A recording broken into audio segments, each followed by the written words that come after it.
Hello, everyone. Thank you for joining me tonight.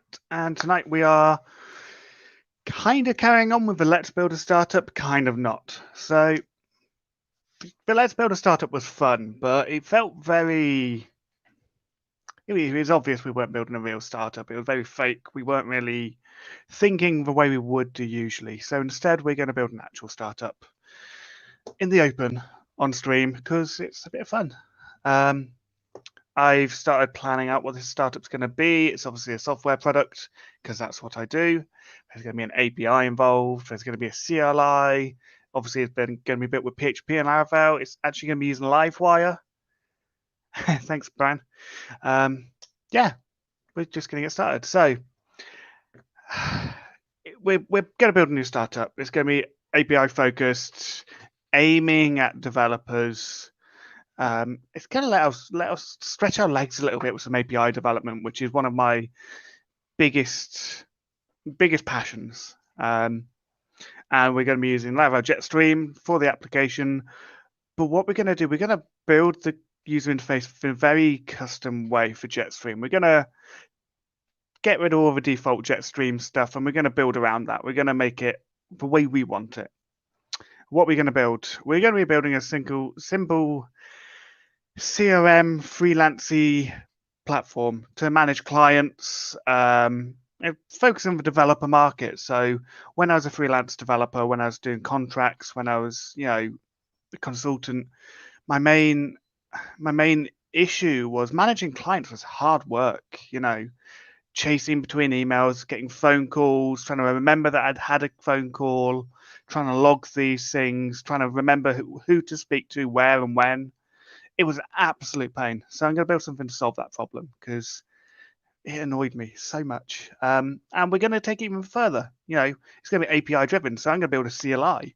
I want to be able to go onto while I'm doing work on a project, open up a terminal, get the client details so I can click call, jump straight into a call through something like, I don't know, if you're on a Mac, you'll be able to jump straight into a call through whatever's local on your machine. Or you could just get the number and open up your phone. That's entirely up to you. But that's my plan. Something just to make, CRM-y style, but more than just a CRM. It's not just, clients. It's going to be a little bit more. I'm going to go that little bit further. Okay. So our initial stream, we're going to have a look to... We're going to start with a look and the feel with Tailwind and Blade components. We're going to look at Livewire and see how we can start getting some of this working.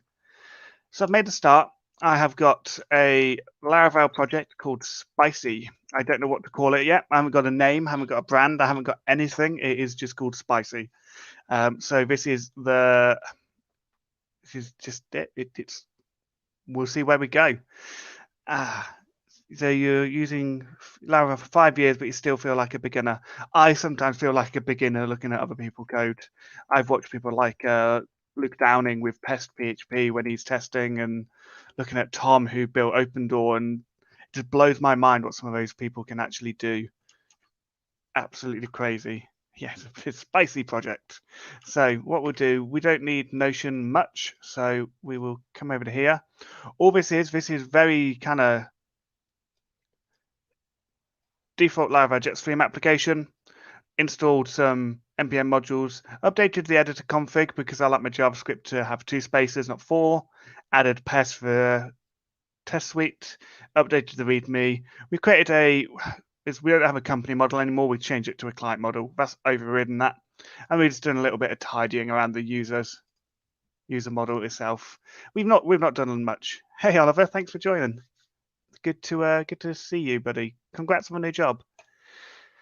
So, first things first is I will obviously be using Tailwind UI, and if you haven't used Tailwind UI, you should do. It is amazing. They've got e-commerce coming soon.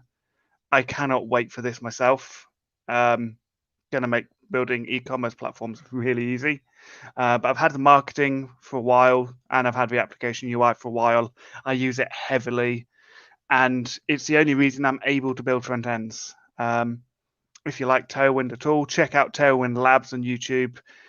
Simon, the guy who does most of the presenting, absolutely inspirational. Some of the stuff he can do with CSS is fantastic. Like this one here, for example, which I really love. Just the floating labels. I really like this idea. I'm going to have a look at seeing if we can do something similar to this. But enough about talking about other people. Let's focus on tasks today. So one thing I like to do is let's have a look at the database stuff. So in any project, we start to get to a certain size where scale becomes an issue, and we've got like hundreds of models in one place, and finding anything gets really difficult. So we're going to try and tackle that when we need to. We're not going to tackle it straight away. So the users table, haven't really done much. All I've done is, sort of return types, return anonymous migrations through the name, declare strict types as usual. That's it for there. Then clients, obviously, as a freelancer, you're always dealing with clients. They've got a name. You might have their website, the current website, and the logo. Logo is kind of one of those nullable things. Might have it, might not. Not that important, but it might be nice to get it if you can. A phone number for them, an email address for the company, and an address, which I'm just storing as a JSON column because it's not vital at this stage. It's just something that we'll be kind of adding on later. And then obviously who it belongs to from a user's perspective. So you sign up as a user and you just start creating all of these resources, your clients, your projects, your contacts, all of that sort of stuff. And that's where we're going with this. So we'll start with me hiding my face so you can focus on the code, because we want to make sure you actually see as much of a code as possible for this. So if you've not used Laravel Jetstream before, this is what you get. A basic Laravel application. If you come into views, you get all of this magic for you. You get your markdown for your policy and your terms straight out of the box, which then gets loaded straight into here. Nice and clean, nice and simple. And then we've got this welcome view here, this is your welcome to Laravel screen. So if you come down to routes and web, you'll see that here you've got a nice welcome view. So that's where we usually start. I usually get rid of that straight away. That's the first thing for me to go. I don't even do a get request for this one. I just load it like this, and we say I like to keep a standard when I'm building any sort of project like this. And what I like to do is I'm going to do it here as well because it makes life a lot easier. Not using inertia today. I spend all of my day at work working in the Vilt stack using inertia, so I'm using Tall stack today. Sorry to disappoint you there, Marion. Right, so the root service provider, let's just clean this up the way that I like it. Obviously, get rid of all of that. And do some of this tidy up. And what we're also going to do is, we don't want the namespace going through, but what we want is for the web, after the web actually. So we're going to go root middleware web. We're going to do something relatively similar to this. But what we're going to do, we're just going to load in static here. So this is all about our static routes, our home page, our about page, all of those things. I stick all of them in their own kind of purpose-built root file because it just kind of keeps it clean. Then everything within web, that's your application, that's your web application, there's your API, then you've got static, and that's just static routes that don't really change much.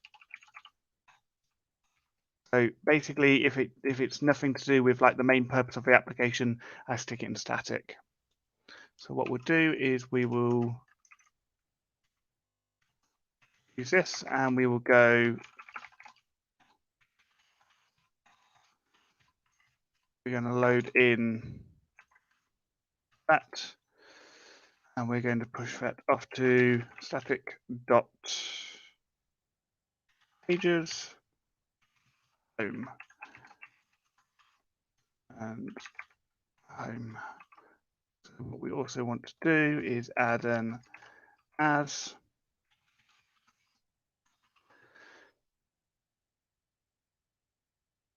Yes, I do. I do, Freak. This is actually from Brent. This is his. I can't remember what he called it. Photon theme, I think it is. It's probably the cleanest theme I've found, and it's really easy on the eye. I found dark mode on streams is quite hard to see. So I try to make sure the light theme goes better. Do something. We're pair programming, are we, Ollie? Perfect. Haven't done that in a while, have we? Right, so there is our first view, and obviously this is going to fail. So what I might do, I might try and go TDD with this. So here, test case, creates application, example test. Best place to start with this. So we're going to do some feature tests. We're just going to create a new file, and we're going to call this one static page. They're really simple, really straightforward. I'm just going to do it. Wow, caps. Load the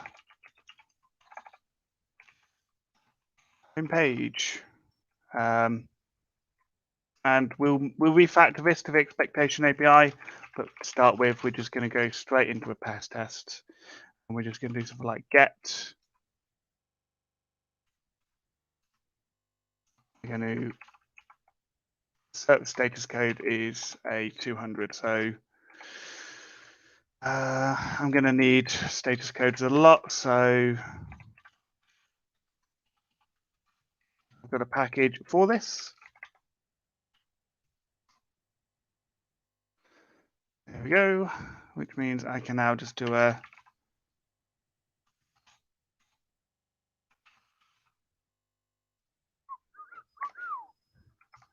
it's okay. Simplify that and simplify that. So there we go. So we just want to make sure that we're getting A-OK from a 200. No, that's not going to be nice, is it? So going to bring pest. Right, okay, so these are all the default ones. I'm just going to delete them. I'll write my own tests. Write our own tests. That's what we want. Our own tests. No tests executed. Okay, so why is that not finding this?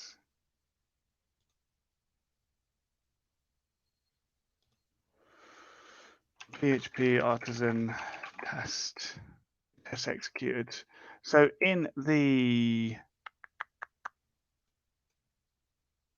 PHP, okay, render bin test. We've got the example test file. That is now there. File needs to end in, oh, of course it does, Freak. Of course it does. It's always that way. One failed. So perfect. Yes, I have said what it's going to be. It's going to be a freelancer tool, basically. Just something to make freelancing easier from the pains that I felt in the past. So we're failing here because we're getting a 500 error, and we know that is because the route's not found. Yeah, it's okay. It's finding the route. It's not finding the view itself. So we can fix this easily by going straight to static, getting another one called pages, and we're just going to create a home.blade.php. Add that. And for now, we're just going to load in guest layout, I think it is. Okay, so before we do that, let's quickly run development because we've got all of our stuff ready, but we've not actually compiled anything or done anything just yet. So there we go. It can load the homepage. That for me for now is fine. You know, there's nothing else I need on that homepage yet. I'm not ready to start testing what I want to put on that homepage, but I've got to test to make sure that it's definitely there. That's important at this stage for me. So the next page, I know I'm going to want an about page. So again, I can do something really, really simple and really similar. Keep to a standard. So it means that anytime I'm looking anywhere, I know exactly where to go. So it means I can create another one. And we can say it can load the about page.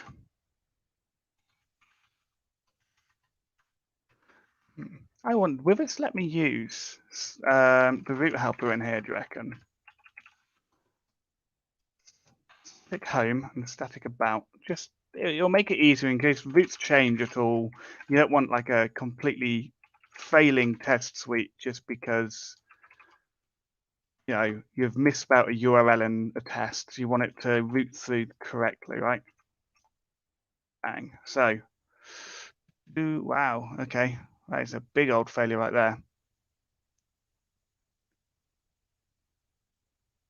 Okay, it's not found. That's fine. Cool. So come back to here and we can go create another PHP file called about.blade.php. And much like that one, we're just going to stick that guest layout in there for now. Eventually, we're going to replace that guest layout. You know, I don't use a guest layout. I like to have one. Oh, perfect. Good to hear it. Oh, yes, Marion.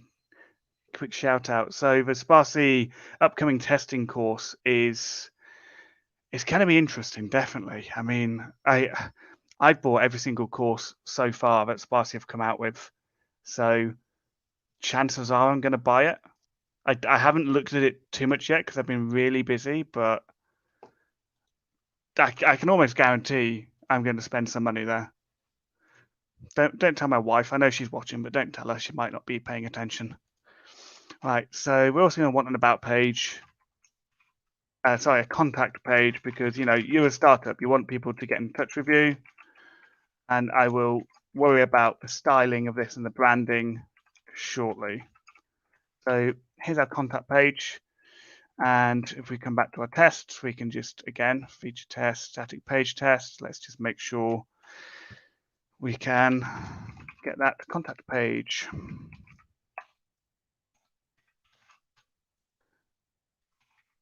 Now, I know this is going to fail. I'm going to do it anyway. I didn't really need to do that. I could have just come along and just added this anyway. Ooh. Blades.php, otherwise it will not work the way we want it to with the Blade template engine. I've made that mistake before. A very interesting head scratching moment when I couldn't figure out why things weren't loading properly, and it's because I hadn't named things properly. So we are all green. So what we'll do quickly is let's have a look and see if we can refactor to the expectations API because it is much nicer to look at, let's be honest. So we want to know that it can load the homepage.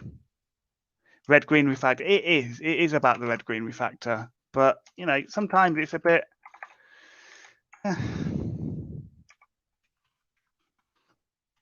feels a little bit pointless sometimes. So why am I going this far when I know it's going to fail? Can't I just fix it early?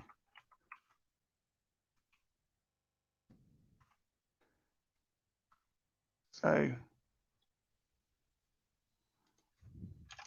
expect that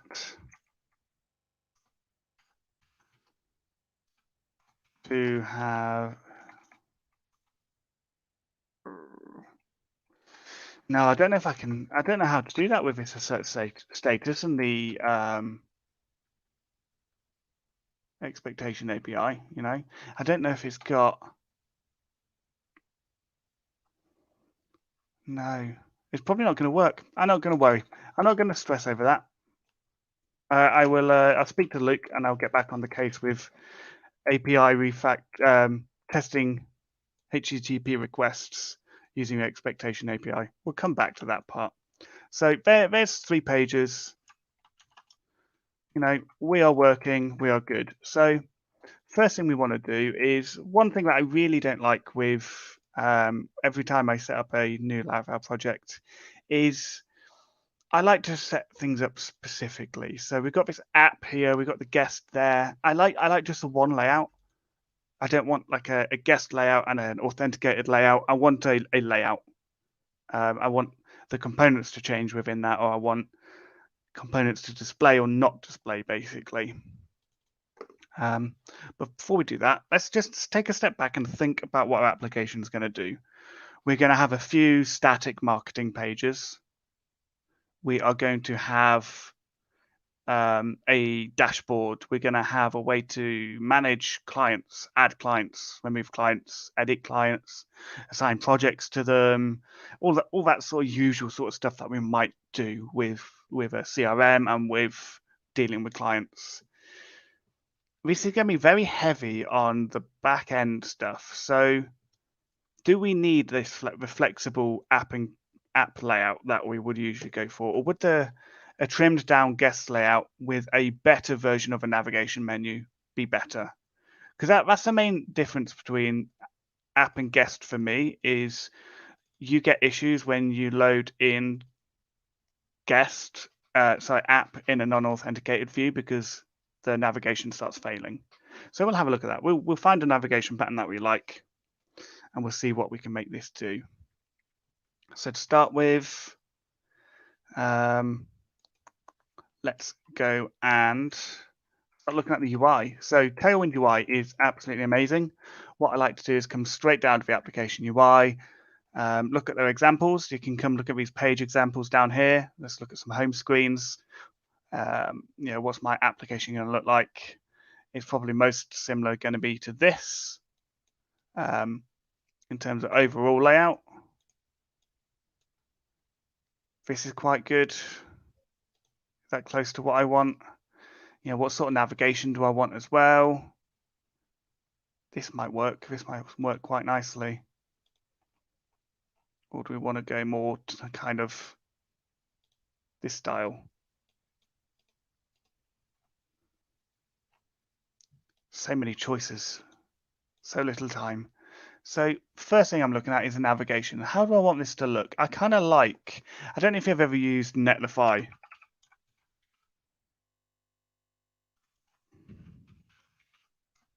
Netlify, when you log into Netlify, it's really nice. I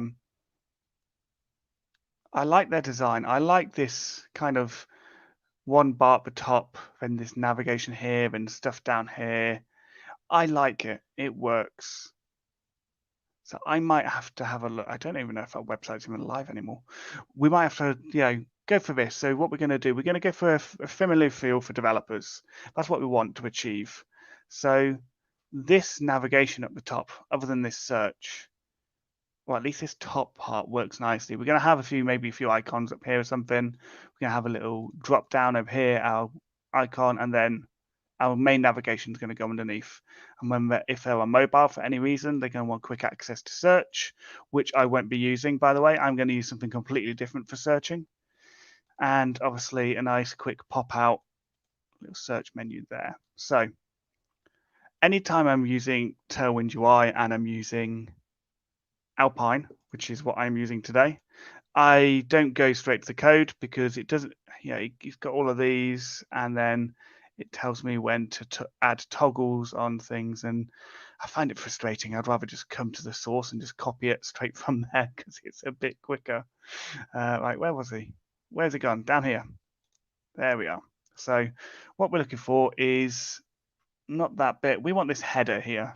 So let's just copy that, copy the element, and we're going to bring this directly over into going to start a new navigation menu. We'll probably delete that one later. So we're going to create a new component. So new directory, components. And we're going to create a new nav page.php. First things first, let's just drop all that in there and save that. Come over to our app here and say, okay, instead of livewire that, we are going to say x app nav. Something that simple. And what we'll do on this welcome,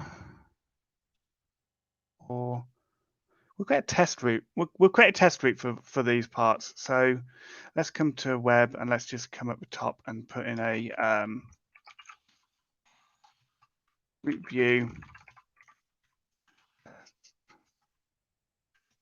test. They're really simple. Let's just create a quick view for test so that we can start to kind of, scaffold out some of this stuff. Blade. And then we're going to want the X app layout in there. Bang. So we've got some stuff. So what you're going to notice straight away is I'm going to zoom in so you can see things nicer. Things aren't working as we expect, styling wise. We are using just-in-time mode. So I'll create another terminal over here, and we're going to call this, I don't know, now. And we're just going to run npm run watch in the background. It's going to keep looking in the background, so yeah, the styles can be built up. So there we go. Perfect. So that's the navigation starting. It's like the first block at the top. It's how we want that to look. It's now going to complain because if we look at the code over here, we need to pull through the colors in our Tailwind config and tell it to pull through sky, teal, all of those. I'm not worried about that right now. The plugins, however, I do want to make sure that I've got line clamp and forms, because line clamp is definitely very useful. Got forms, so we just need to pull in line clamp. So let's make sure we've got that. Forms, because that's a duplicate. That's not going to work. So what we can do is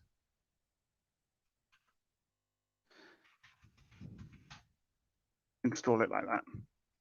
There we go.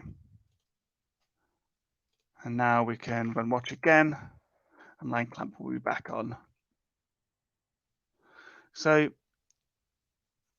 one thing I know we need to do straight away is, if you have a look here, data components, X in it, all this stuff here, I'll zoom in so we can kind of work with it a bit better. I don't want to do it this way. That's the way that they do it on Tailwind UI, which is useful for them. For me, not so much. So my data is just going to be something very simple as open false. When we click the escape key, we're going to make sure that open is false.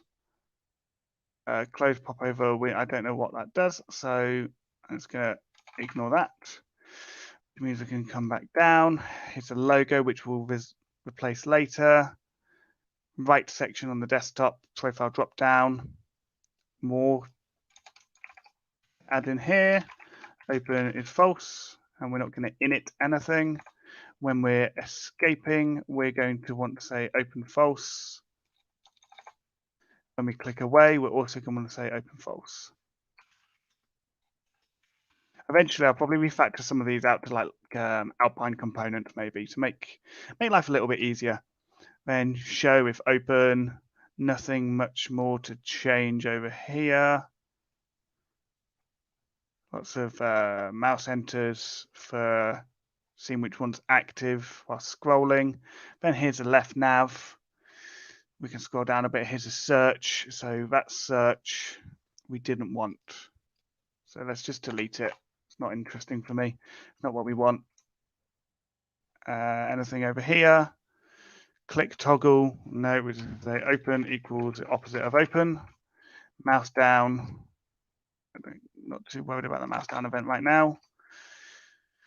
And that's pretty good. Let's open transitions, lots of transitions. We'll see those will work in a little while, and that should be most of it, I believe. So I should now be able to come over here. If I go mobile, still not showing. Something is complaining. Unexpected token, async function in app.js. So something's going a little bit wonky. I haven't touched the JavaScript yet. Good start. So,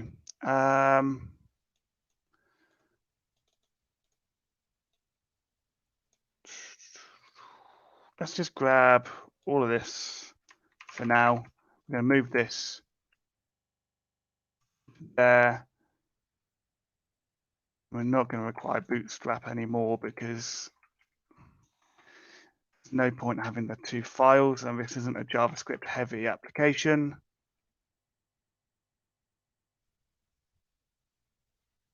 Thanks, Adrian. Good shout. Good shout.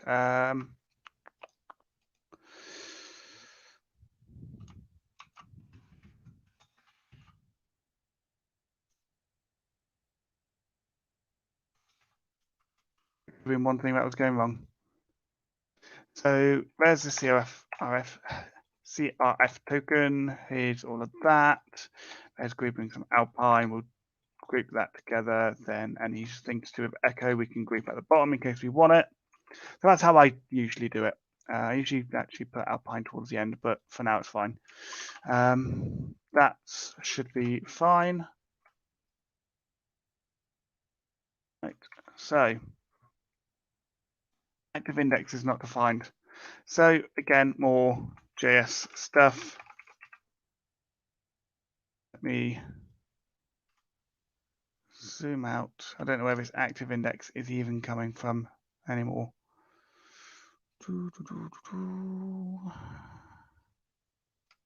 X open.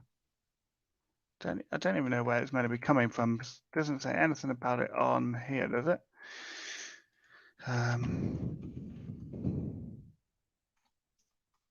Active. No.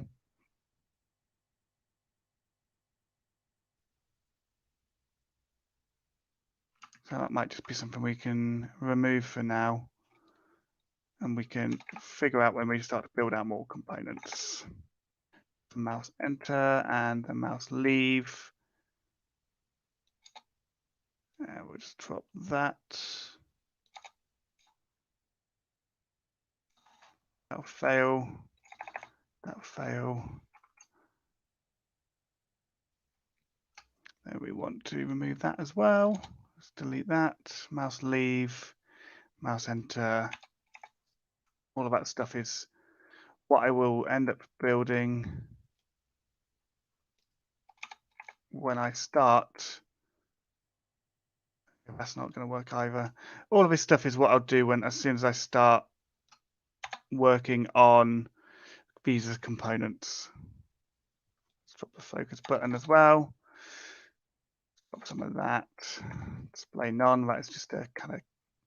Pretty sure you can use X cloak to get around that, but I'm not a Alpine person. I don't know as much as most people that use Alpine, if I'm honest. I just like it because it's lightweight. Although Petite View is sounding pretty cool, I'm not going to lie. It's definitely something I'll have a play with soon.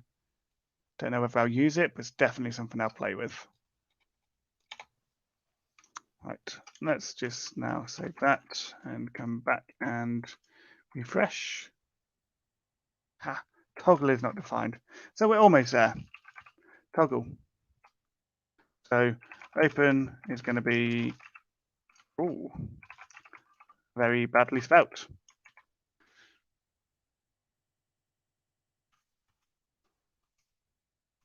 More toggles.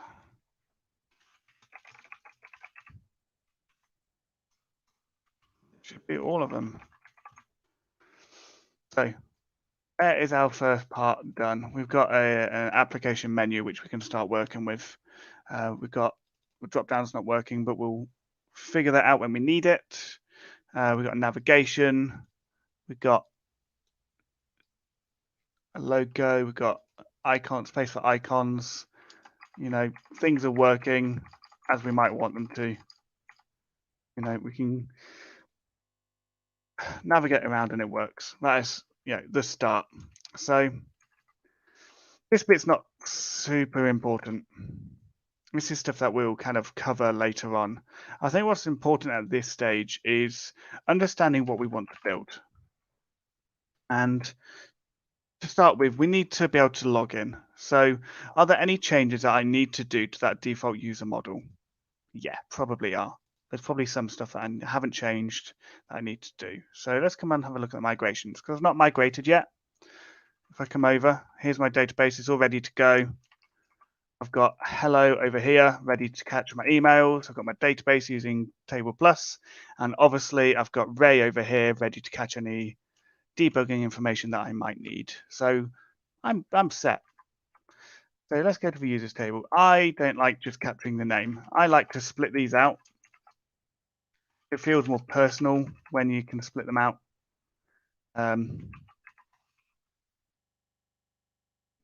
It feels nicer. So we've got the first name and last name. Team ID. I'm not going to be using Teams, but I'm not going to delete that. I don't know what the consequences of deleting that in Jetstream are going to be. So for now, I will leave.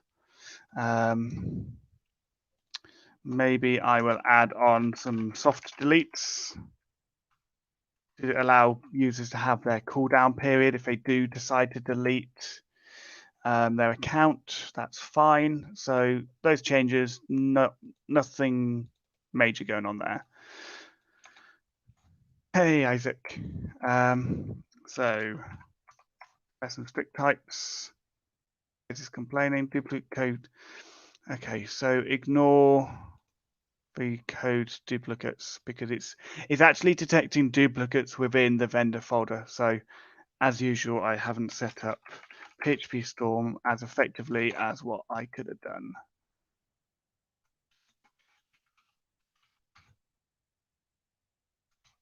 And let's simplify that. So there's that. Let's just do some tidy up on the factory. As Teams feature, we can delete because we don't need, and delete that because we're not worrying about Teams at all. So we can just delete some of that. Definitions. So we're going to have a first name. In just a few words, what are we building? We are building a freelancer toolkit, basically. A toolkit to make life as a freelancer a little bit easier. We've got first name, last name. I always swap this over to the hash. Personally, I did once try to PR that, but it uses more memory, so some people don't like it. Personally, I prefer it because it's obvious what's there. Some people would just ignore the comment and say, what's this password? What is it? So there we go. There's that user. So that factory is all covered. Now we just need to make sure that our model replicates that. So we've got a first name and a last name. Standard.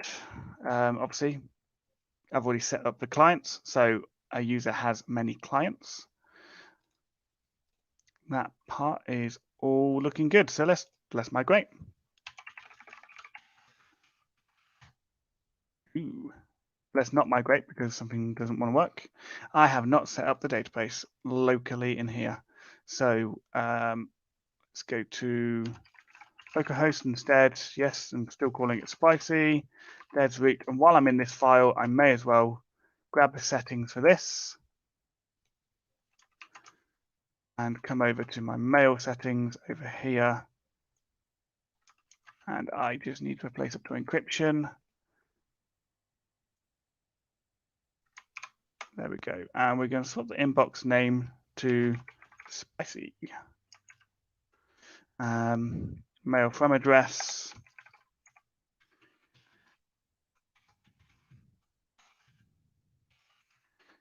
Chili at spicy.dev. App name. Spicy.test. Cool. We are looking very, very spicy indeed for this. So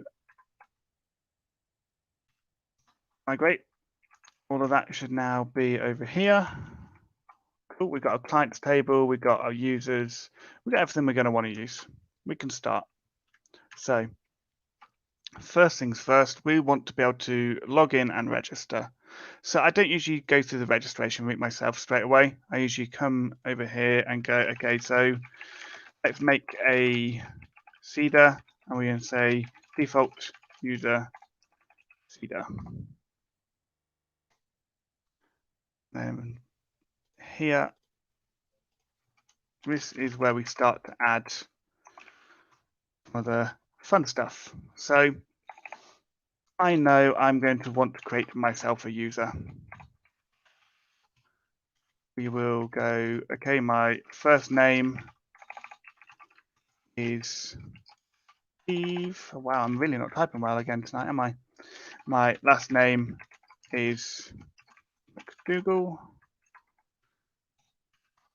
My email is stevemcd@gmail.com, and I want to use the password.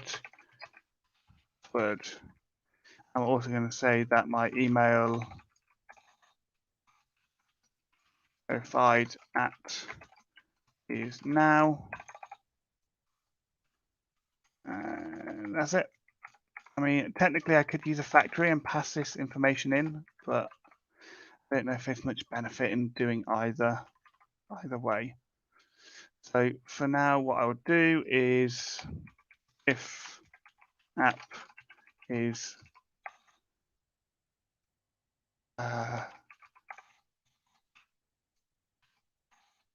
what is it? Environment local. If we are local, then we will say this call.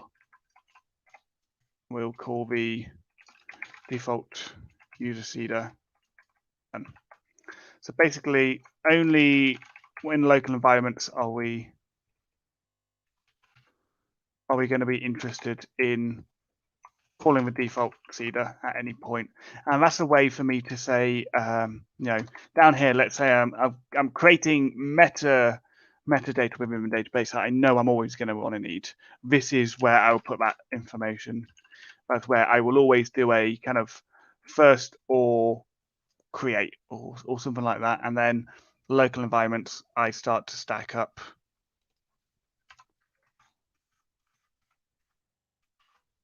some default seeders to get a basic test case available. Now, I don't need to encrypt it, not at this stage, because I'm using the user create. That will just go straight through the application. So if I now go through and db seed, oh, I do. No, I do apologize. I was thinking of something else. You are absolutely right. I do need to hash that password. Silly Steve. I definitely need to do that. Let's migrate fresh and seed. There we go. So now if we look at the database, we have got a user with a hashed password, which is what we should have done in the first place. So now I should be able to log in with no problems. So now I can come to here and just go to login, which we will change the view later. Let's make sure I can log in. Not that interested in saving the password. Obviously, at the minute, the navigation's all gone a little bit funky. This is where I'll start. So what, at any point, I want people to be able to come to the dashboard and start being, interactive. And we are going to use, I believe it's called Livewire Spotlight. And basically, it is absolutely awesome. Any information on it? No. Getting started with, is there any like pictures? Here we go. Let's watch this. Basically, it's a little bit like doing that, maybe without the confetti. But the idea is going to be, I want people to be able to quickly come in and go, right, okay, cool. Go to this project, go do this. So this is definitely on my list of things I need to do. And look, they use a sparsely packaged skeleton. I'm not the only one who used it. So we will be using that. Let's worry about that in a second. We're going to have navigation there. Going to ignore that search. That's going to be fine. We're probably going to have some logo up there. It might leave a little bit of empty space up there. So we will have a look at how we're going to balance this out. And then we're going to want, as soon as you get in, we're going to have some kind of grid. We're going to have some information about who you are, and then enabling you to see quick stats on things and start to interact very quickly, basically. Kind of maybe similar-ish to this in a way. So you got like pinned projects if you want to. Hey, Catherine. So let's go back to the application UI. We've got a detail screen. Is there anything on here that looks like the layout I've got in my head? Probably not. It's very hard to find something that works perfectly. So we might just have to kind of wing some of it. So let's go to the stacked layout quickly. What I want is something similar to this. In fact, more similar to this. So this is almost what we got, other than colors. So it's this bit here that we care about. So let's have a quick inspect on that. And let's see how this has been put together. So we've got the navigation there, header. The main part here is margin top minus margin top. And that is then straight into this page title and a grid. Cool. So why don't we, all of our app pages are going to be very similar in that regard. So let us just go and work with the resource for the layout app. So this part here. So here's our header. We're not going to have a header. I'm not interested in the header. This part.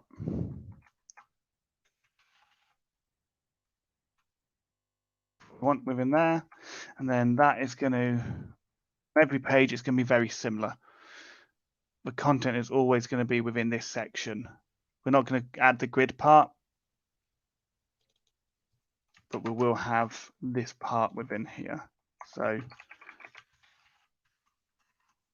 that div in there, and we've got the slot straight away. So I'm not going to worry about the screen reader page title. That's going to be done differently. Yeah, I know. I'm using the inspector for out of habit more than anything, I think. So here's a slot. Here's a page content. So let's go back and let's have a look at our page. There we go. We are starting to see it a little bit more. So if we have a look at our header quickly, components app nav. Our header is from sky to cyan. I'm going to say from blue to blue. So 2 different shades of blue. So Webpack's going to, there we go. Something clean for now. We can see the difference. We're going to keep that simple. This part here is now going to be replaced. Yeah, I'm liking it. I'm liking it so far. Obviously, that's not quite what I want. It's a bit kind of in my face bold, but we'll get there. Bit of a page content. So the dashboard itself is here. Here's a slot name header. Not going to be using that. What we want is we want to split this out into a grid, much like what is done over here. So we're going to have basically this. So let's just put that in and see how it looks.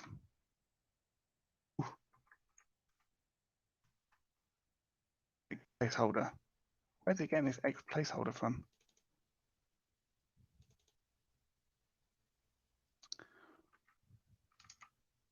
What is the X placeholder? Is this like something new?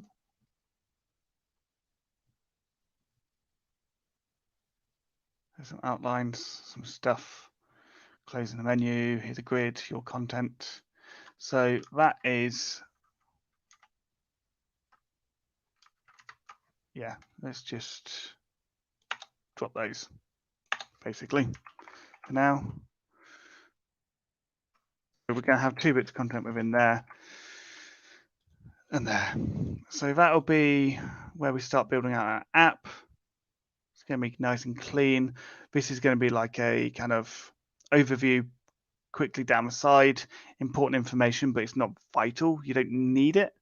And then this is obviously where all your main projects are and where you'll start to, see any upcoming tasks, that sort of thing that you might need to pay attention to. So there is that.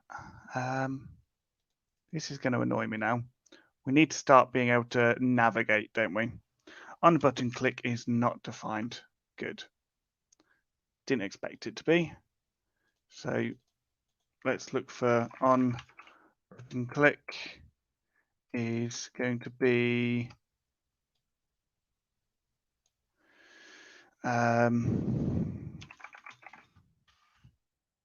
true. Space prevent is going to be the same. Open is true.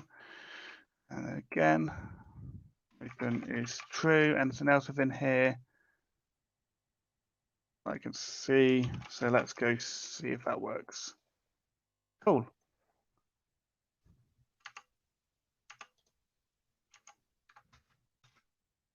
So I can enter to open it, space to open it, or I can click to open it and escape to close it. So it's quite nice to work with a keyboard there. Yeah, I can start to move around. Yeah, I'm getting all over the page now though. We'll work on getting arrow navigation working later once we start to build proper components. That's nice. I can open that up. Perfect. So now I need to worry about the links within there. So we are going to do something very similar to what we had here. Don't need to worry about the current team name. Manage team. Nope, we're not switching teams. We're not even touching teams. Settings. So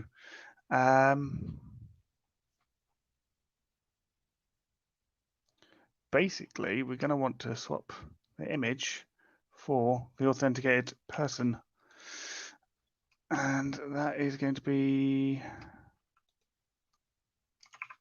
like this. Cover is, yeah, going to stick with that.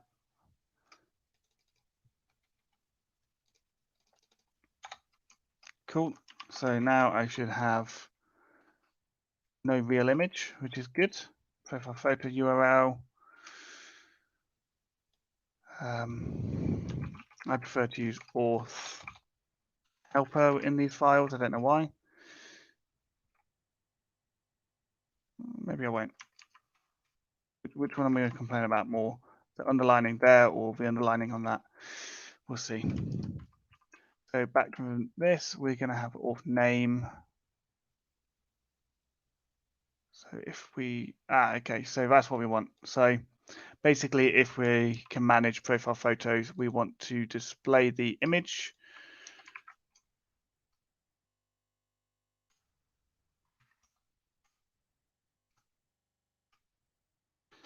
Otherwise, we will do something else. And that something else would just be displaying the name. Quite simply. Same.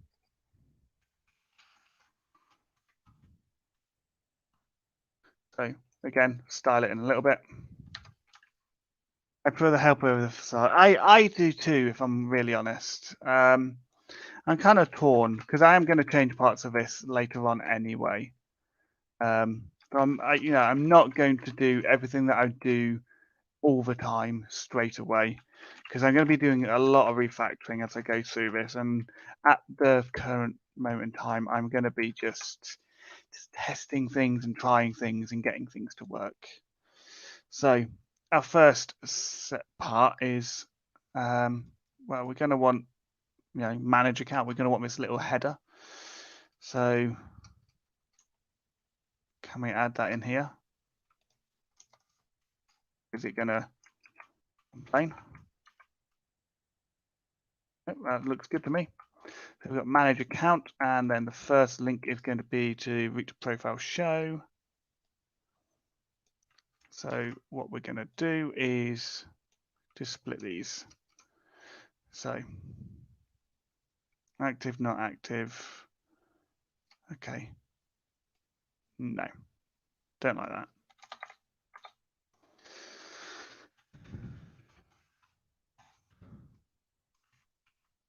Profile show, and we're just going to drop in that wording, and we're going to grab this class. Where's our route? Which means that can go to. So we've got a profile. Then we're going to have like a quick if statement for the API tokens. Now I know we're going to have API tokens, but if I disable them for any point, it's nice to have this switch within here. So now I can add this. Has a nice class helper. I've not used it yet, to be honest. I have upgraded at work to the latest version, and I do use the latest version all the time, but I don't know what the class helper does yet, if I'm honest. It might be worth having a quick look in case it's going to save me some time. Sometimes just jumping on Laravel news, it just saves you time that you could be doing other things with, right? Then obviously we're going to have a logout method, which we'll just keep that for now. And down link is going to be like this. Then root is going to be logout. Let's start to make sure it actually looks nice and we can work with it. Class string Boolean. Okay, definitely have to have a look at if that's going to become useful in any way. I'm sure it will do. Nice to see this turning into something alpine-y. I'd like to see what we could do at some point to get this more alpine based. So it's like, click. I'm pretty sure we could swap that to like an X click or something, can't we? Just reload that. Log out. That is me logged out. Okay, now that's cool. That's pretty cool. Cheers, that Catherine. So I'm going to quickly log back in and log in with this one. Log in. And what we're going to do, because I just suddenly had a brainwave, is let's try a click prevent, and we'll just do this closest form submit.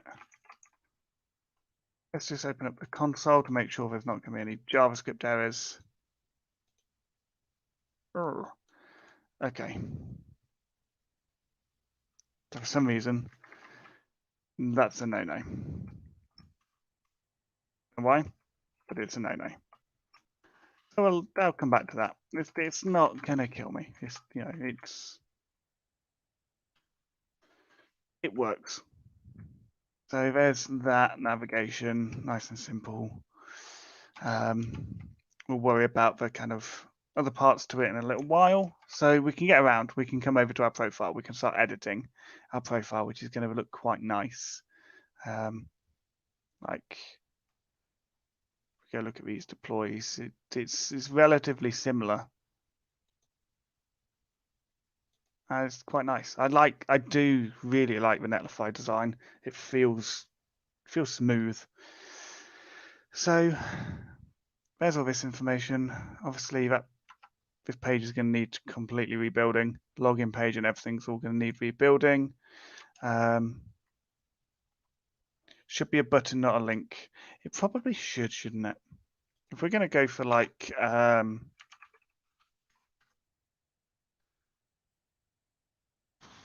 we shouldn't need to do that.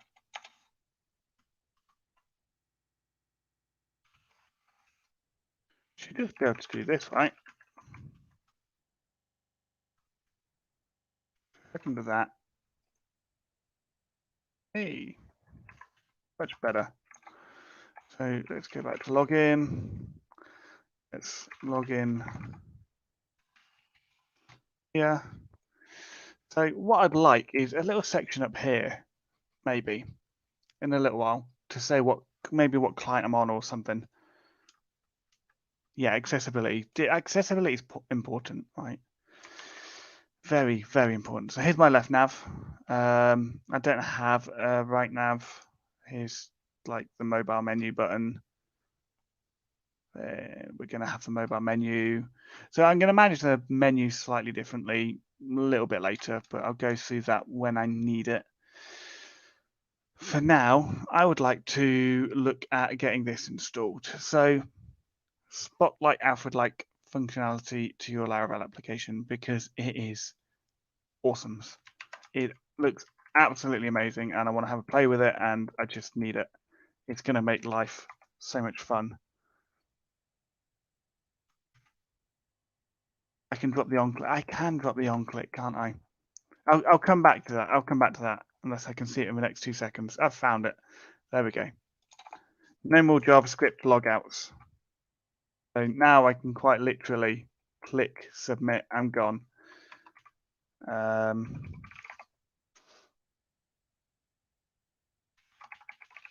Log back in. Right, so that is that all installed. Then we've got to add the Livewire directive for Spotlight in the layout, app layout, underneath Livewire script, I'm assuming. Yep, I've already got Alpine. So basically, I should be able to controlling K. So if I refresh a page, oh, it is there. Can I control the styling for it though? I can like create commands. Can I control where it displays?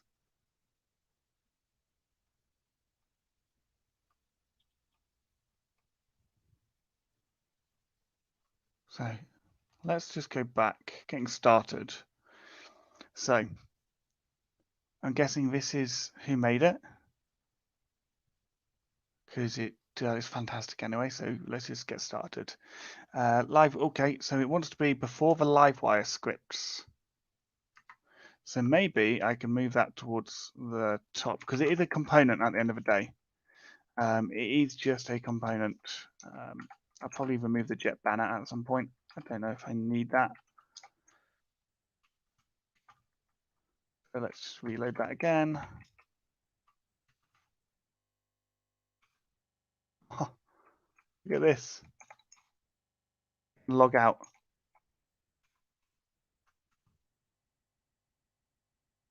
Wow, that is so cool. That just adds something else to your app, being able to do simple things like that. Just we're used to Macs. So, right, cool. So let's just publish a config.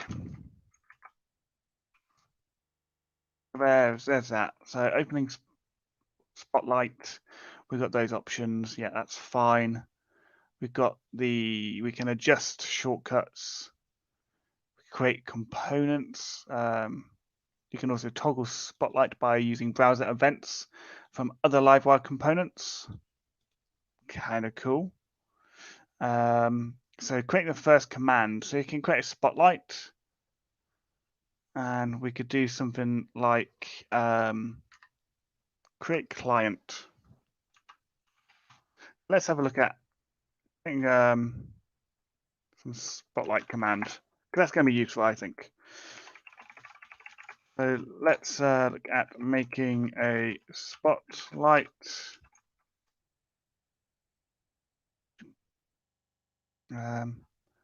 We've also got to register it, which is a bit of a pain, but it's fine. It'd be cool to have auto discovery, but not the end of the world. So we're going to put it in clients and create client command. So we've now got a spotlight command. Let's add a command button. Yeah, definitely think we need to add something up there as well. You can't just rely on that part, right? Let me register this command first. That is in the config itself. The config commands. We have got the create user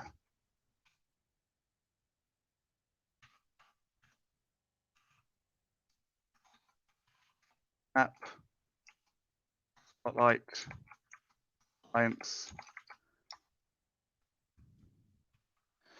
Cool. So now if I click through, how simple is this to build? So we've got a name. Cool. We've got a description. Any dependencies that there might be. Search team, no. Execute should be shown. Determine whether it should be shown or not. So I don't think we're going to have any dependencies. So I'm going to drop that search team because that's not going to be useful. Not going to have a team.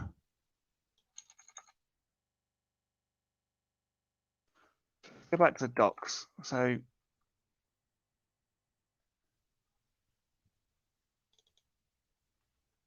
oh, you can register it in the service provider too. Okay. Which one's going to be easier? I guess it's config. Config for now. So that's view user. So dependencies.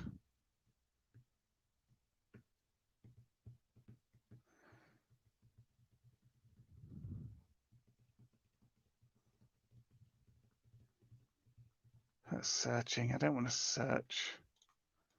Okay, so nothing yet. Name is the client, and it will be create a new client on your account.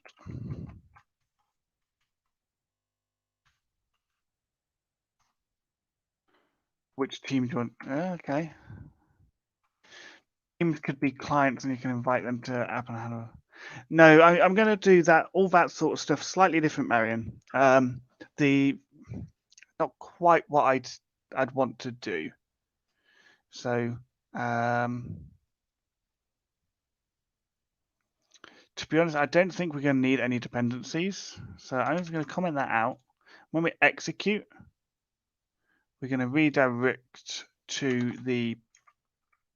basically the create page, right? Redirect to the app clients create. Kind of what we want to do. So the client root app clients create not defined. Perfect. So that's the sort of thing I wanted to be able to do. So it should be shown. Yeah, that's going to be true. That's fine. Make sure I haven't got anything here that I don't need. Of course I do. So go and register this create client route. I just can't talk, can I? So into our routes, into web, But before we do that, we're going to come back to the providers, service provider. We've got as static for the static pages, but we're going to here, we can set these as app. And then obviously as API up there. Just how I like to name things. It works for me. So we got a dashboard. It's app dashboard. That's cool. So we're going to create a new group by a prefix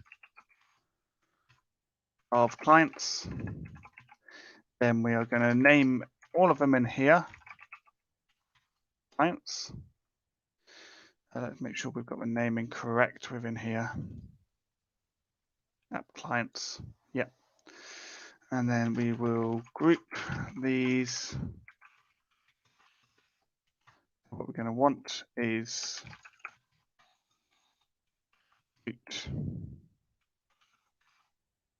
we're going to live wire these. Just drop in a view again. So I can say app clients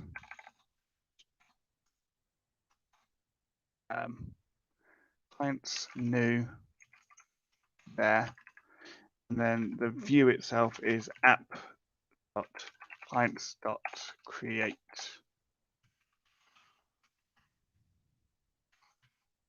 Name is going to be create. So we should probably some naming there.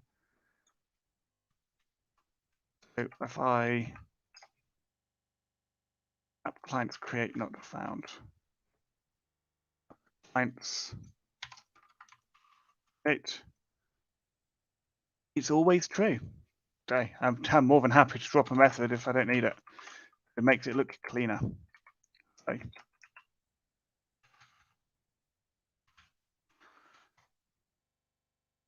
app clients create not defined. App clients create. These are all loaded in app. So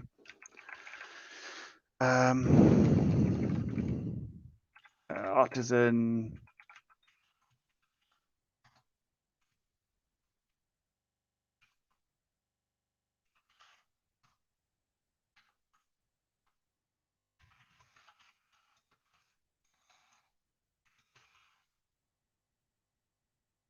what about domain?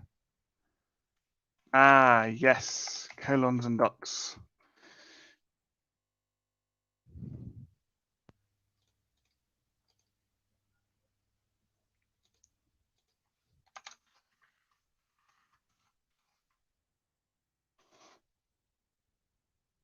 Clients create.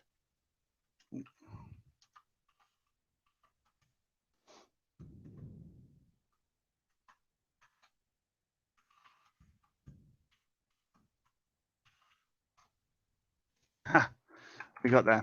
So now we can actually write another test for loading that view. So feature, we can do a maybe something simple like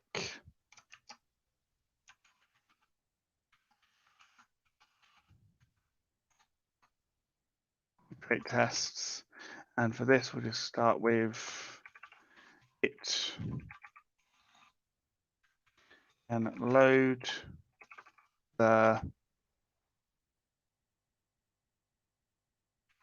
create clients page.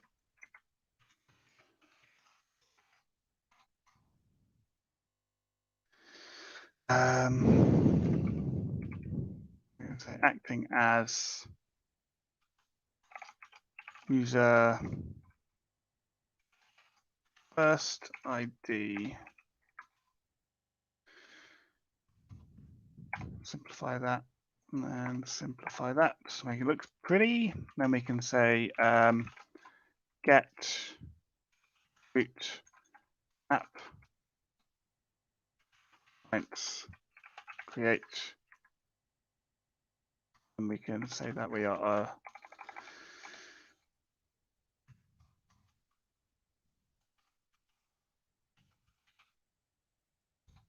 what do we do on the other one? What am I doing different? What am I doing different? Assert status after the get request. After the get. Import that function. Don't know what I was doing wrong there. So assert status is a HTTP. Okay. Simplify that. And let's test. One failed. Okay, so we don't need to pass in the ID.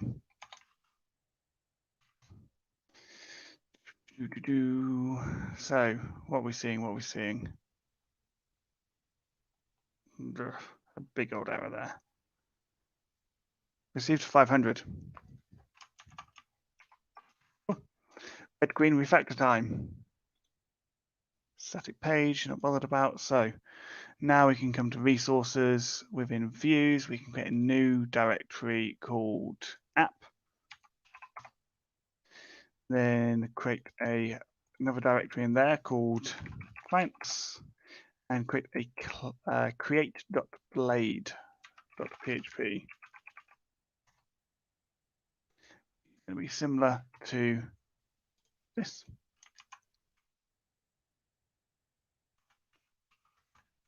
That loads, cool. So now our tests should all look good. Excellent.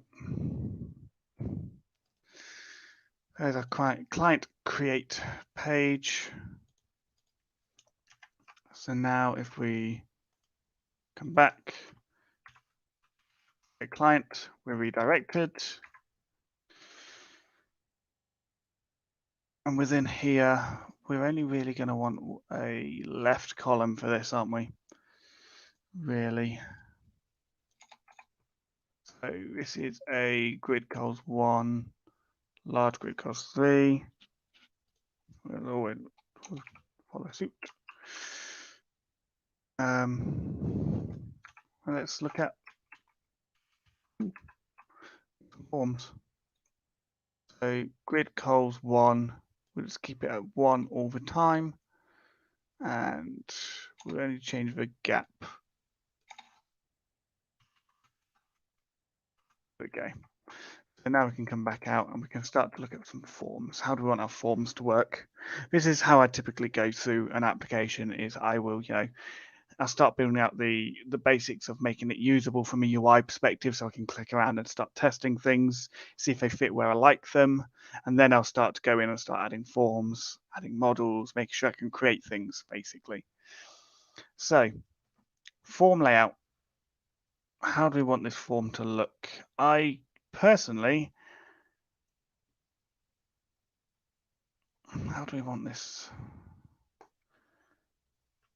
So for a client, we need we only really need the name. We need like email as well, but we only really need the name right now. This is like a company name.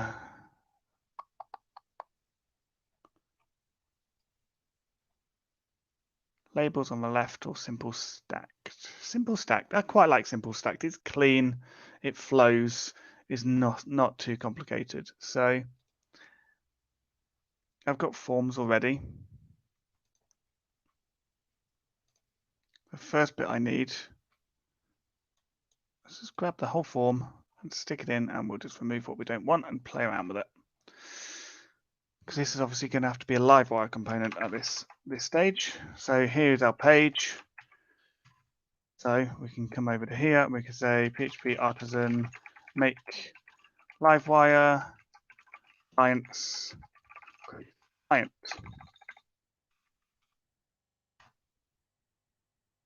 Already start the repo. I wish my terminal knew which repos I'd start sometimes. It would make life a lot easier. Okay, so within this part, we're just going to add in a Livewire clients create client. There we go. So that means I can come over to my Livewire component here and just drop that form in for now. a form. Obviously, layout is absolutely horrendous there, but we will work on that. So let's scroll to the top first. So form, we'll keep that as it is, and we'll just say wire submit event. We're going to say submit. I always like to use the word submit on forms. Makes sense for me. So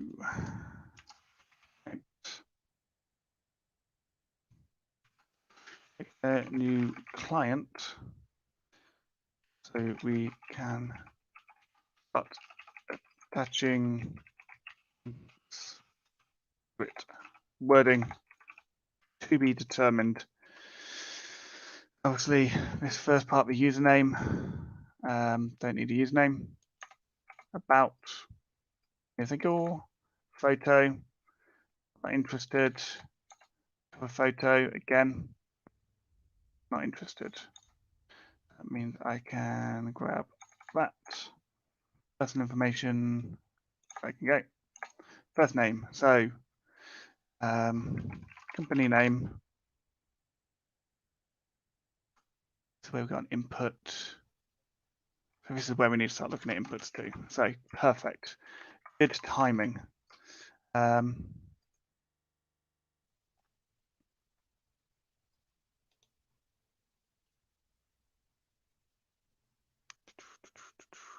Let's just draw up that. So I don't think we need that. There we go.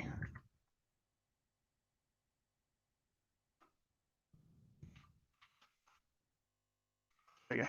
Nice and clean. So this is where I start to create components. So I start to create like a form component within here. And within there, I will have a directory for inputs. Within there, I will have a new text input. So text.blade.php. Within here, I will have an input.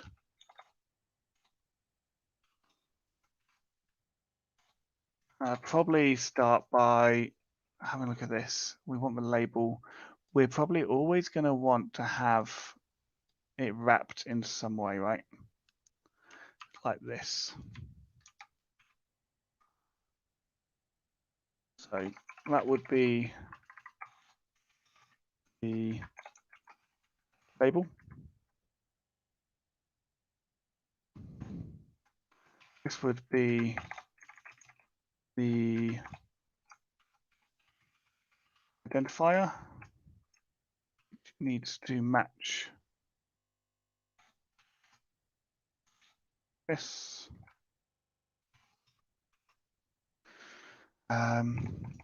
Type text, we'll worry about name in a second. Pop that in. Get all of this up together. So autocomplete can go. That can go. This is where I will also do a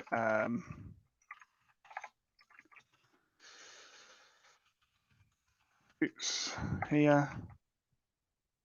On this page, if we just come and look to replace this company name, we could look to do something like X form inputs text, where the label is company name, where the identifier is name, and where we would probably start to put things like wire model as name. Autocomplete new, we'll probably say something like autocomplete false or off. I can never remember which way around. And then we can come back to here and we can go Livewire. Livewire clients. And then this is going to return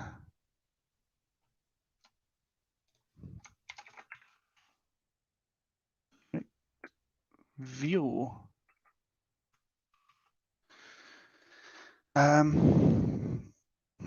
we're going to have a public string for a name, which is going to start as an empty string. That's fine. What else do we want to create? URL, email. So we're going to have name, URL, phone, email for now. So just 4. So name, public string, URL, public string, email. We'll have a public string phone. For now, we'll just keep it really simple. So we can get rid of that one. So we're going to have a name. Next, we're going to have drop that, and we can say instead of company name, we can say company email.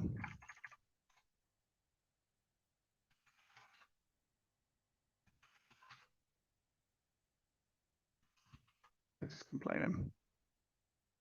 Actions. Okay, I can't tell it to go away, so I'll have to worry about that later. Then email address. So underneath that, we're going to have company URL, and we'll just stick to URL. Then underneath that, again, is the phone.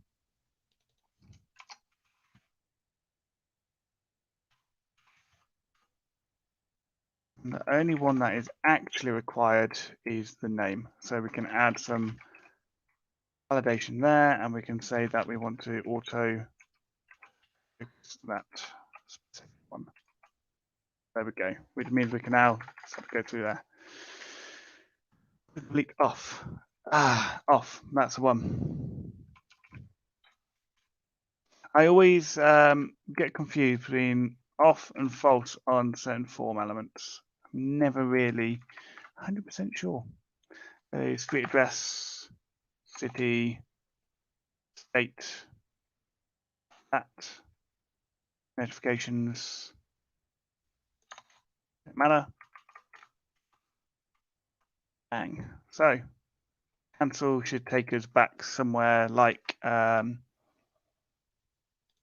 which should be an A. There's a href, which will take us to app board. In theory. Oh. Aha. Fine. Cool. So that bit works. Eventually I'm going to start creating some link components too, because I like link components. I like things to be consistent. And then obviously save, submit, that's saving the client. Should then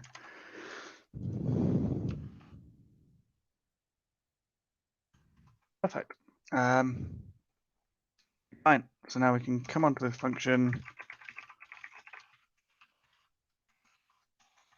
We'll worry about the return type in a little while. So first we can validate. Then we can perform an action. And we can redirect. And we're done. So validating with Livewire. This is where you need a protected rules, I believe. Although it never likes embedded rules in here. It always complains. I'm going to give it a go, but last time I tried, it really complained at me. So to start with, the name. Name's always required. It's this RCAR, it needs to be a string, and it needs to be a max of 255, otherwise the database is going to throw a hitty. Then we've got email. which again is required. This time it is going to be an email, but we'll also make sure that we set the max of 255 on that. Then we have a URL, which is a required, not going to be required, but we'll change that. I'm pretty sure there's a URL, and we can set that as a max as 255. And then there's a phone number. There is a way to do phone validation in Laravel, which I will look at another time, not tonight. That's probably something for another day. So the only thing that's really required at the minute is, I think, should be name and email. So name and email is going to be required. Everything else is nullable.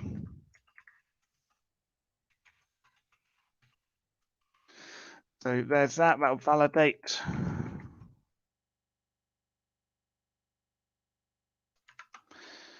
We'll go and add error messages shortly.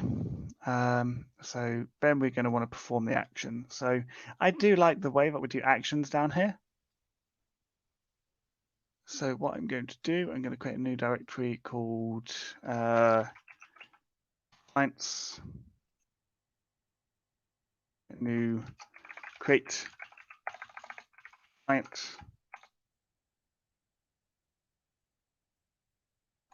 And this is going to take in a public static function handle. I don't need to inject anything, but it will be returning client.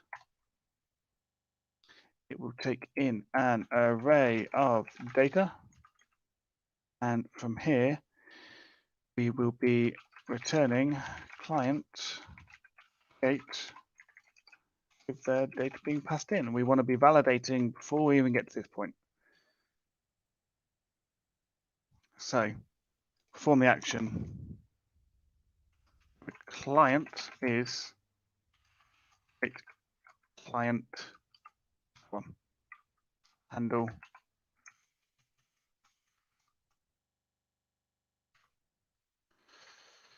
and this is going to take an array, so that name is this name,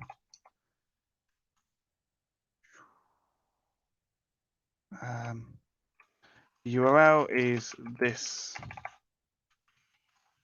URL. Next, not doing logo right now.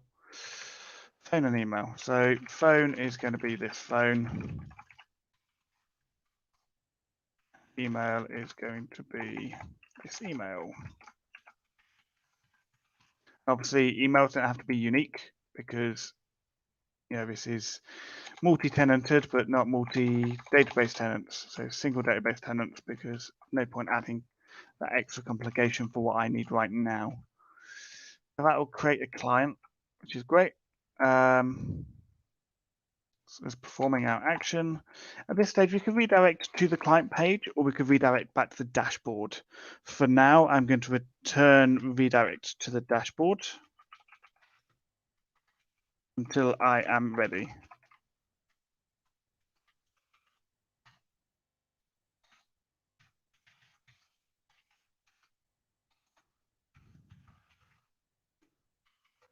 So we've created our client, and we're just returning a redirect, which will give us a redirect response.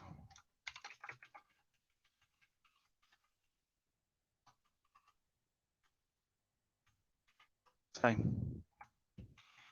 Steve,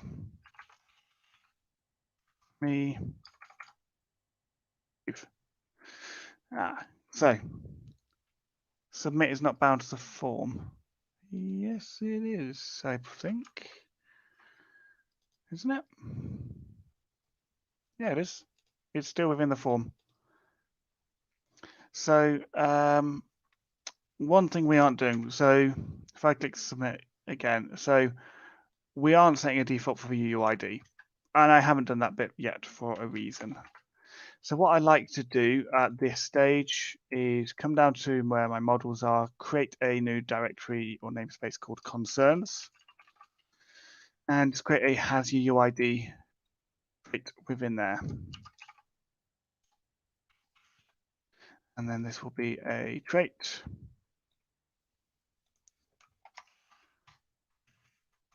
And within here, we can follow a standard Laravel convention of boot trait name, then static creating. We are going to accept an eloquent model. And if we're adding a UUID, we know that the model UUID is going to be using the string helper UUID to string. That's simple. We can now come to client and tell it that it has a UUID, and that will just save. Oh, UUID didn't have a default value. Ah, silly me.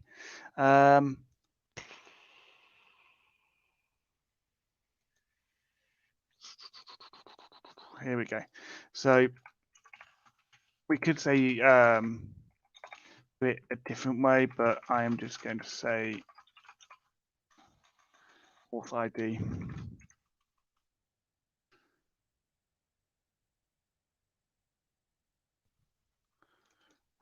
Redirector is returned. So Livewire is taking over and telling it to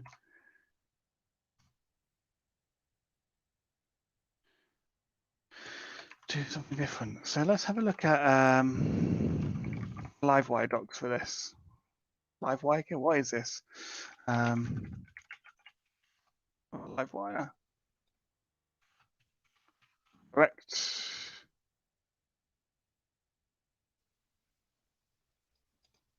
Redirecting, return redirect to. Okay, so that's got a bit of a mismatch going on.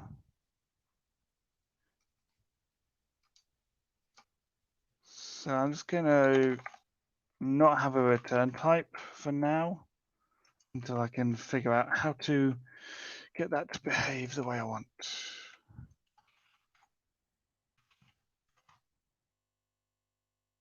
Excellent. So I can,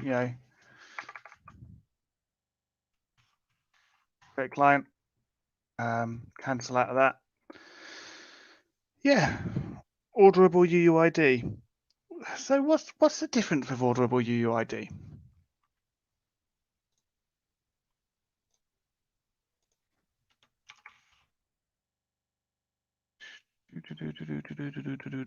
Client UUID, string UUID.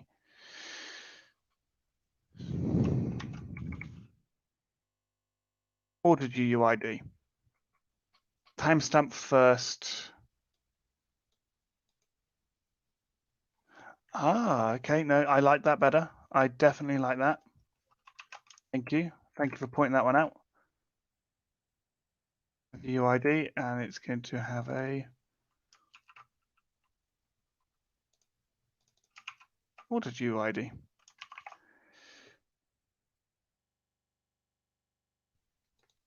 So there we go. That is all of that. Livewire stuff is working for now. Can create clients. Here's a create client action, which is just going to take some data. We're not going to pass in the too much, we're going to pass in the ID for the user on that page, because we might want to do the same thing from a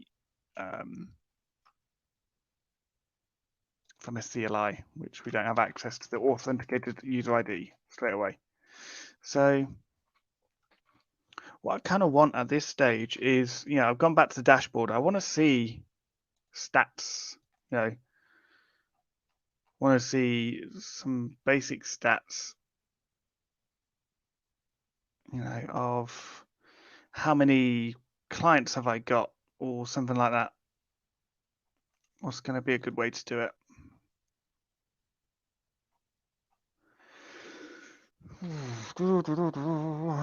That's data display stats. So eventually I'll be adding some event sourcing in, but right now I don't think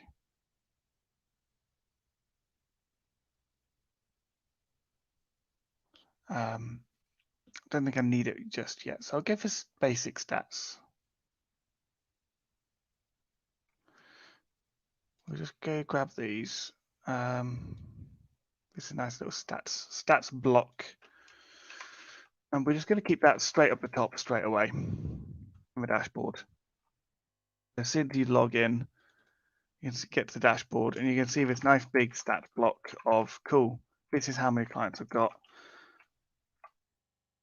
Probably don't need all three, so that one. No, the DL is what we need to remove, isn't it? Up there.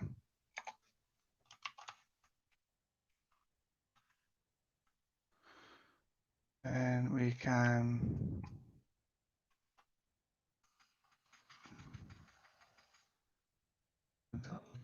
say component 2. So here's that. Here's an icon.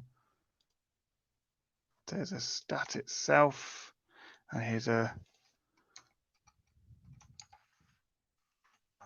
holding part for that. So ignore the last 30-day part. That's definitely not useful. This is like a rolling count for what I want. So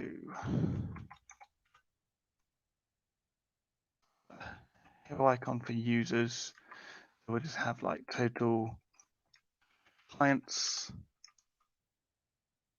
in there. Don't worry about the increased by.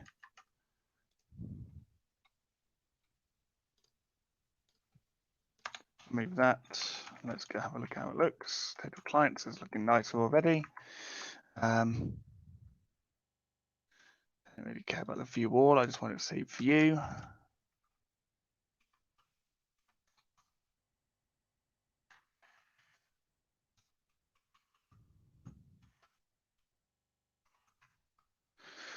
So then we just want the count within there. So I can just load this data in. I don't want to yet.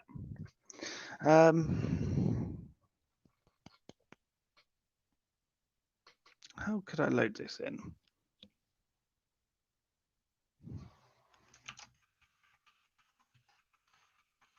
Something like that. So that means within my web here, dashboard, I need to pass in some information. Clients, all.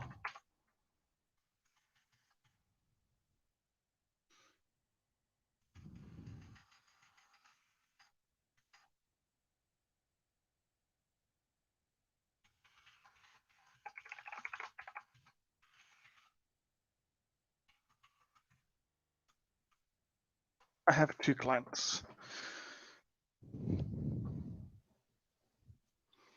So there's my clients, nice and simple. Show me how many clients I've got. We're going to have projects and a few other things adding in there too. I'm going to have a look at this box over here now, because this is going to be like, what can we have over there? As a, a lot of time when you're building these sorts of things, you got to think as a user. So it's quite easy for me because I've been in this situation where I could have used something like this. And what I'd want to do when I first log in is, I want to have a quick overview. How many clients have I got? How many projects have I got? And what's going on? Basically, I just realized one thing that would be super useful at this stage, and because it's still a project, it's not a service, I can come over and just edit the migration. I can add a Boolean column whether this is an active client or not, and we're going to default that to true. Basically, the idea of that is, okay, fresh and seed, that's cool. You can disable clients if you don't hear from them for X amount of time. So when you get your client count, you always got an up-to-date version of active clients, basically. Very simple terms. And within here, we're going to want active, and we're going to set this as a Boolean.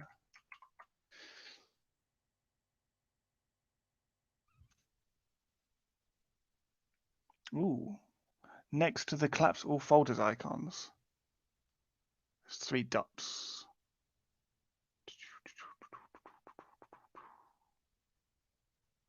Collapse all. Yes. Thank you for that, Marion. I was actually complaining about that last time, wasn't I? So, okay, we can add clients now. That's that's a start. We're getting somewhere.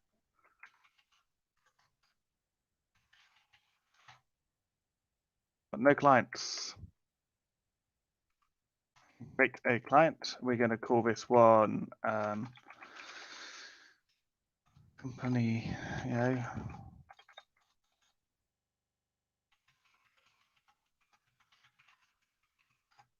URL.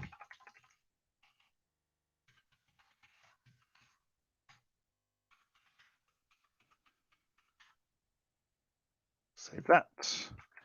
Database. And we've got everything in there that we could have used. It's currently an active client. So one thing we're going to need, because now we know that we're going to be having active and inactive, is we're going to want scopes. And I tend to put these in builder classes in the models here. So we can now have a client builder. And that is going to extend the eloquent builder like this. Simplify that. Click function active, which is going to return itself. So then I can say return this where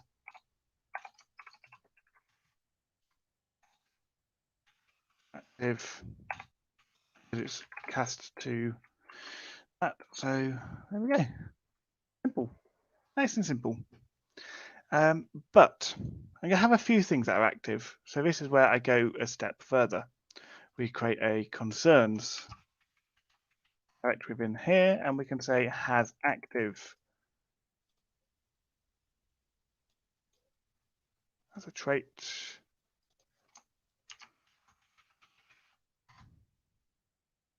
Here, specific types, and we can grab that and drop that into there. That is going to complain right now. Fine. Don't know how I can get around that. That's probably something to do with doc blocking, templating magic. But first, let's come back to our roots and let's make sure we're only displaying active clients. So it means we're going to have to swap this over. So I'm going to go for client, query, active, where the user ID is the auth ID for now. Auth ID. Get all of those. Now if we come back to here, active. So I can come to client and set up the builder.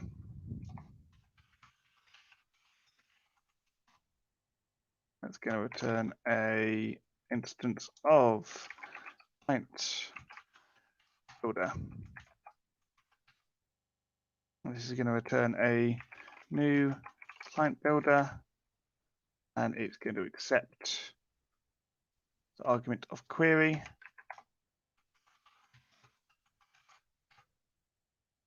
That. And we got it back. So now we can come back to client builder, we can remove that, which will fail. And we can say use has active, put it back. So now anything can with that has active can have this trait. And we can also start adding extra things in here. So we can say that the public function not active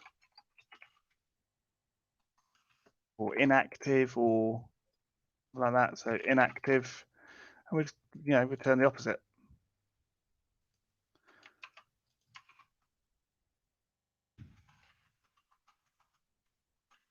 There we go. Nice and simple, nice and clean. It's reusable. Local builder. We can add pure. No, I don't want to add pure. And there we go. We can create clients. Got a client builder. We're on our way. So what we want to do somewhere. How can we work with this now? We've got stats. Let's have a look at some of the settings. How are these? Nothing useful there. Projects, overview, stuff, listing stuff.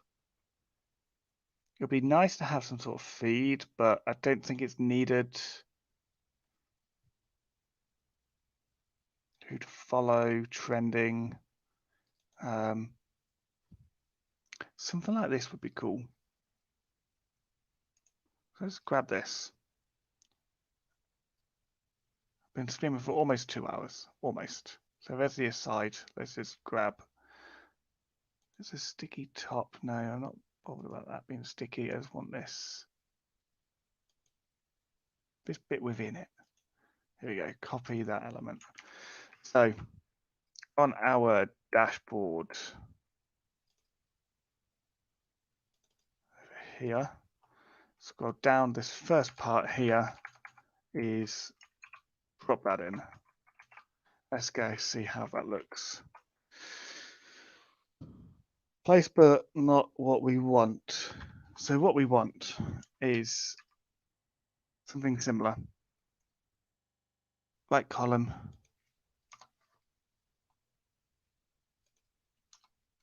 A section here. Section 2 title. We want that to be outside of this little thing here. So remove that. And it's not going to be a who to follow. It's going to be a, this is where your clients will be listed.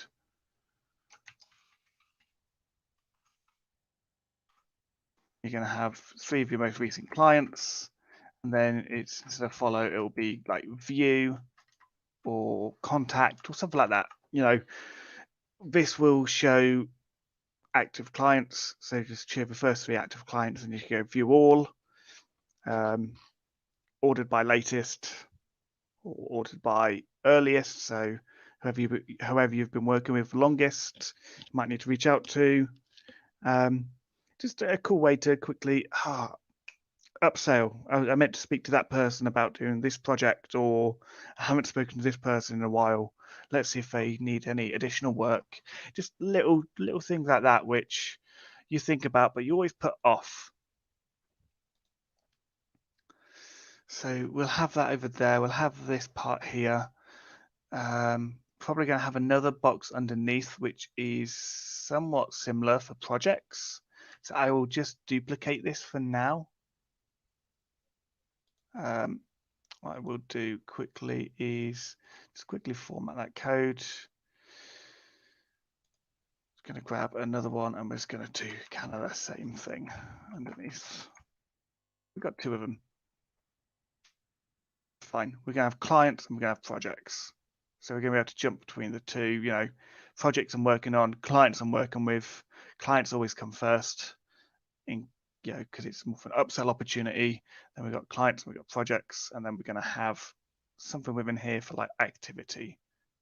And then for me, that's a dashboard. That's perfect for a dashboard. I don't need much more than this.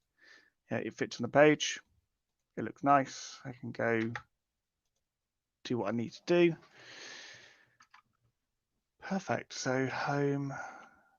So let's just rename this to projects. Rename that's clients, and that is projects. Cool. And eventually we're going to create a card for these where we can pass in a client. If it's got the logo, it'll display the logo. If not, it won't. Yeah, that's working quite well. That bit works. So other data structures we need to think about. We've got the company. The next one is going to be all about contacts. So I'm debating about whether pronouns should be a meta database column, or whether we should just make it free text on the contact, because adding it in as a pivot table is going to make it, sorry, as a kind of a meta table is going to make it a little bit more strict, and I don't want to enforce strictness on certain things. So I might just drop some of that out. So we're just going to go straight into the next part and say, okay, the next thing we want to do is make a new model. We're going to call this a contact. We want a migration. That, yeah, I'm using Notion again. I got bored of using Basecamp, I'm not going to lie. It was fine, but Notion just gave me everything that I needed. And I use Notion at work. So it's something that I can just sit on the sofa and use really easily. So let's just kind of scope out what our contacts are going to look like, and then I might call it a night after that. So we will return a new class, which extended migration. Again, which is going to have a UID, which like the clients do, which obviously it should always be unique, but I'm going to enforce it to be unique. And again, soft deletes, because I like them. You vote a Zap to convert Notion to Clubhouse. That would be interesting to look at, I'm not going to lie.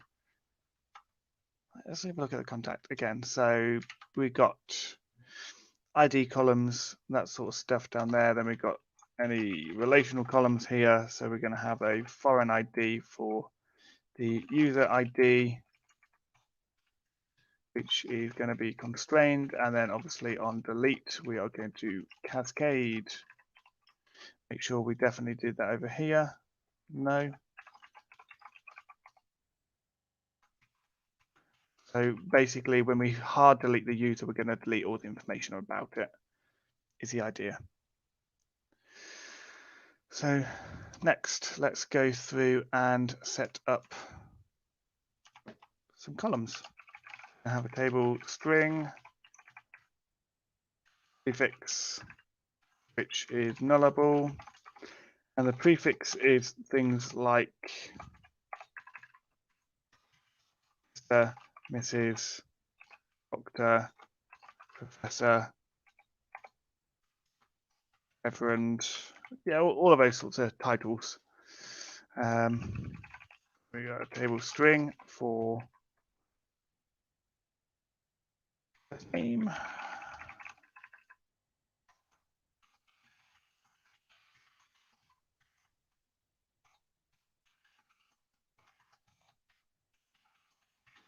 Name.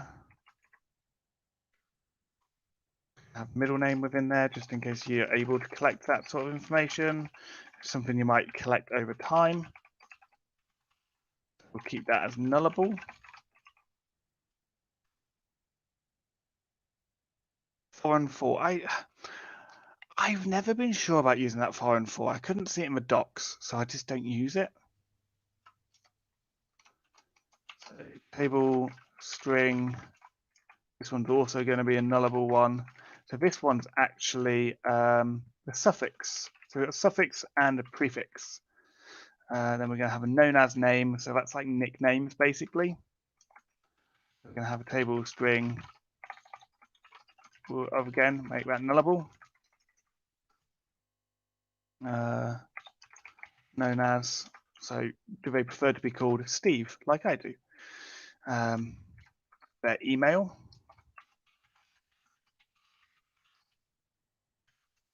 And can't be unique, unfortunately. Then we can add in what department they work in. Of a billing, of a something else.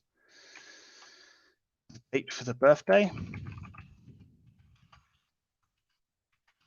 is nullable because you might, you're not going to know it straight away, are you? At the birthday, that's work stuff. This is getting personal stuff. I'm going to add in there title, the department. We're going to want to link this person to a company. So very similar to this. We're going to have a company ID, which if we delete the company, which only happens if we delete the user, it'll cascade. So we just want to make sure that things are cascading in the right way. Job title, yep. Birthday, job title, known as, email. Yeah, I suppose we could add phone in here, like a primary phone. I'm going to add another way to add phones onto this. This might be removed later. Linking through to the company, department known as, suffix, birthday, pronoun, and gender. So, table string, nullable, pronoun, and table string, nullable, gender. So this is just a way to, store that little bit of extra information about your client that, they'll appreciate if they want to be known by a different pronoun or referred to as a specific gender. You can store that information and you can remember that before you start a phone call, because there's nothing worse than offending someone you're trying to do business with or offending someone in general. That is, for now, I think that's a pretty good setup. Do you need to store pronoun, gender, extra data? I'm going to find a way. I'm going to look for a way to do like extra data on here. But right now, I'm keeping it lightweight and kind of simple, slimmy. Just does what it needs. And then I'll look at how we're going to work on that. I need 3 names: first name, middle name, and last name. Do you not need 3 names? There's a better question. If this is a CRM and you're trying to get to know your clients, you kind of want to know these things. They're nullable. You don't have to store them. So UID, got a prefix, got a first name, a middle name. And this is stuff that you won't fill in straight away. This is stuff that you'll fill in over time as you get to know your client. First name, middle name, last name, suffix. Why not one field? Not flexible enough, basically. Yeah, adding all of that information in one text field, not the same. Not everybody does have 2 parts, which is, I could make, the last name could be nullable, or you just put an initial in. Usually you at least get an initial if you don't know the last name. So, yeah, basically. Just from my experience of working with people. Then you can have a known as, which again is nullable. Some people prefer to be known as something else. Add a phone in, add the job title, the department. You're not always going to need all of this information. Sometimes you will, sometimes you won't. Got user ID and company ID. So we're going to need some casts. We know that the first day is going to be a date, which I'm pretty sure you got to store this timestamp. That's the only cast that I can think of. Contact is irrelevant. Why? Not guarded. I use fillable. I always use fillable. I've argued this again and again. I am a fillable sort of person. Guarded just doesn't. Just how I like to do it, basically. So we'll set the user in. So public function and the owner. Okay, let's make this part easier. Let's get the owner from here.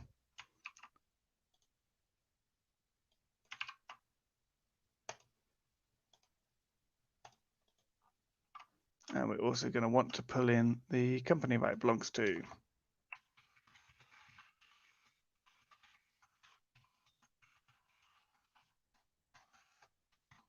So we can return this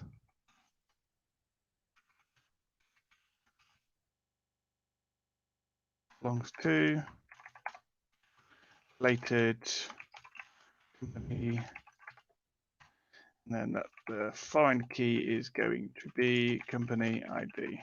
So now we just need to do the opposite links. So the user has many contacts.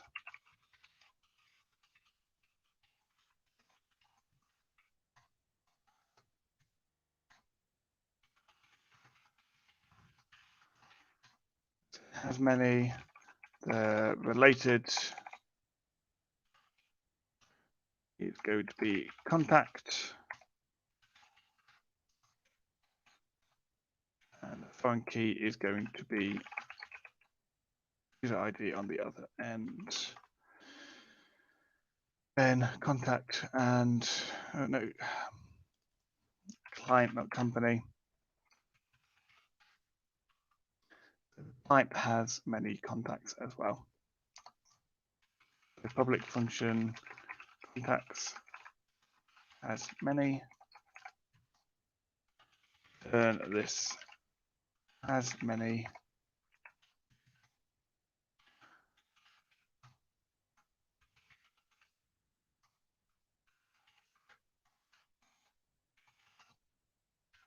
We will do that as client ID and make sure that I update things where they need to be updated.